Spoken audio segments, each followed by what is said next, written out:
आप अपनी फ्लैट दिखने वाली ड्राइंग्स को रियलिस्टिक और मोर डायमेंशनल बनाना चाहते हो तो आपको अपनी ड्राइंग्स में जिन इंपॉर्टेंट चीजों को ऐड करना पड़ेगा उनमें से ही एक है वॉल्यूम। वॉल्यूम क्या होती है, क्यों जरूरी है और आप इसे अपनी ड्राइंग्स में कैसे ऐड कर सकते हो, इन सब चीजों के बारे में मैं आपको इस वीडियो में बहुत ही आसान तरीके से समझाऊंगा। और वीडियो के लास्ट में मैं आपको एक छोटा सा डेमो भी दूंगा, तो वीडियो को लास्ट तक जरूर देखना। बट उससे पहले अगर आप चैनल पे नए आए हो तो चैनल को सब्सक्राइब कर लो, और अगर आप मुझसे पहली बार मिल रहे हो तो हाय गाइस, मेरा नाम है Aman and I do pencil drawings.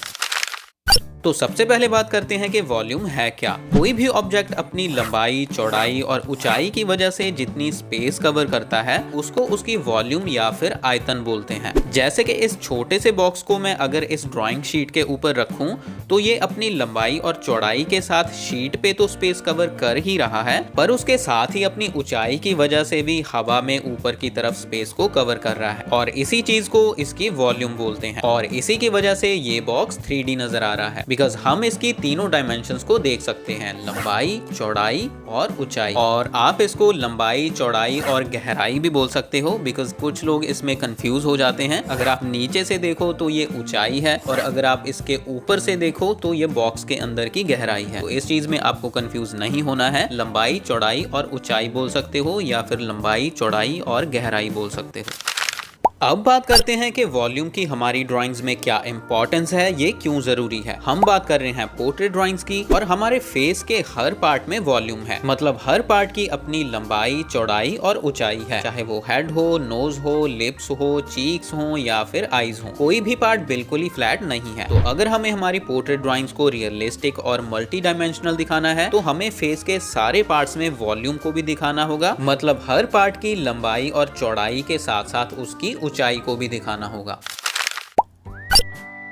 Volume को हम हमारी ड्राइंग्स में दो स्टेप्स के साथ दिखा सकते हैं। पहला स्टेप है आउटलाइन। फेस के हर पार्ट की आउटलाइंस को ड्रॉ करने के लिए आपको सबसे पहले फेस के हर पार्ट की शेप और 3D फॉर्म को सही से समझना होगा। एग्जांपल के लिए अगर हम हमारी नोज को देखें तो फेस के ऊपर हमारी नोज लंबाई और चौड़ाई के साथ तो जगह कवर करती ही है, बट ऊपर की तरफ ये अपनी ऊंचाई से भी स्पेस कवर करती है। बट इस ड्राइंग में देखें तो इस दोस्त ने नोज की आउटलाइंस के साथ नोज की लंबाई और चौड़ाई को तो दिखा दिया है, पर उसकी ऊंचाई नहीं दिखा पाया। और इसकी वजह यही है कि वो शायद नोज की 3D फॉर्म को अभी सही से नहीं समझ पा रहा है। तो इसे आप थोड़ा इस तरह से समझ सकते हो। ड्राइंग में नोज का जो ऊपर का पार्ट होता है उसे हम बोलते हैं नोज ब्रिज। नोज ब्रिज इस तरह से दो लाइंस नहीं होती, ये इस तरह से 3 डायमेंशनल होता है। इसकी लंबाई होती है, चौड़ाई होती है और ऊंचाई भी होती है। तो इसको ड्रॉ करते टाइम भी आपको इसका ध्यान रखना है। उसके बाद इस पार्ट को नोज टिप या फिर नोज बॉल बोलते हैं, और इन दो होल्स को नॉस्ट्रिल्स बोलते हैं, और दोनों तरफ के इन पार्ट्स को विंग्स बोलते हैं। और ये भी इस तरह से सिंपल लाइंस नहीं होती, इनकी भी अपनी लंबाई, चौड़ाई और ऊंचाई होती है। और इसी चीज को अगर आप मेरी ड्राइंग्स की आउटलाइंस में देखो तो मैंने नोज के हर पार्ट की आउटलाइंस को ड्रॉ करते टाइम उसकी लंबाई, चौड़ाई और ऊंचाई को दिखाने की कोशिश की है। मैंने पूरे नोज की आउटलाइंस को एक सिंगल लाइन के साथ ही ड्रॉ नहीं किया है, मैंने हर पार्ट की 3D फॉर्म को समझ के उसकी लंबाई और चौड़ाई या फिर मोटाई को दिखाने के लिए अलग अलग लाइंस को ड्रॉ किया है। तो आपको भी फेस के किसी भी पार्ट की आउटलाइंस को ड्रॉ करते टाइम उसमें वॉल्यूम को दिखाने के लिए सबसे पहले उसकी 3D फॉर्म को समझना होगा।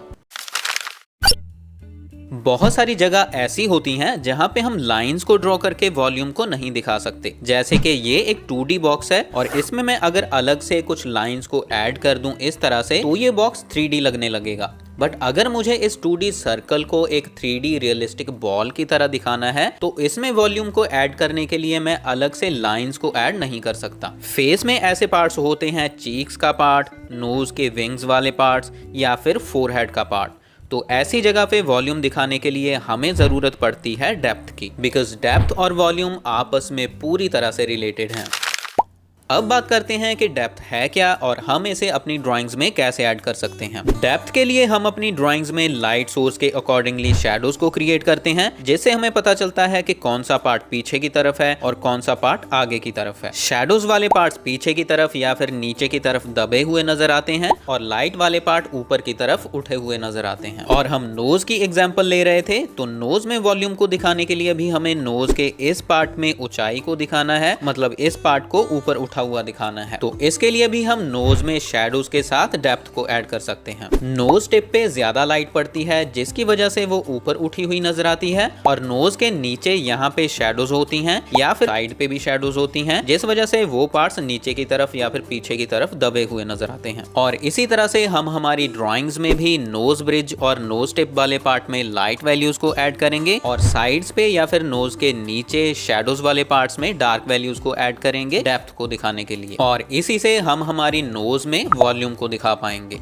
ये बिल्कुल वैसे ही है कि आप सपोज करो कि दो लोग साथ में खड़े हैं, अगर मैं एक को पकड़ के पीछे कर दूं तो दूसरा तो अपने आप ही आगे हो जाएगा ना। और सेम यही चीज हमने हमारी ड्राइंग में की है। हमने नोज टिप को तो ऊपर की तरफ नहीं उठाया, बल्कि नोज के आसपास वाले पार्ट्स में शैडोज को ऐड करके उनको पीछे की तरफ दबा दिया है, जिससे नोज टिप वाला पार्ट अपने आप ही ऊपर की तरफ उठा हुआ नजर आने लगा है। और यही है रिलेशन डेप्थ और वॉल्यूम में। और हाँ, स्टार्टिंग में मैंने आपको बोला था कि मैं आपको एक छोटा सा डेमो भी दूंगा। तो जैसे कि मैंने आपको बताया कि वॉल्यूम को दिखाने के लिए आपको ड्राइंग में डेप्थ को दिखाना पड़ता है। डेप्थ को दिखाने का डेमो मैंने इस वीडियो में दिया है, तो अगर आप डेमो देखना चाहते हो आप इस वीडियो पे क्लिक करके देख सकते हो। और अगर आपको ये वीडियो अच्छी लगी तो लाइक और शेयर ज़रूर करना। कमेंट्स में अपने थॉट्स मुझे ज़रूर बताना, मुझे रीड करके बहुत ही अच्छा लगता है। अब हम मिलते हैं आगे किसी और वीडियो में, तब तक के लिए कीप ट्राइंग, कीप लर्निंग।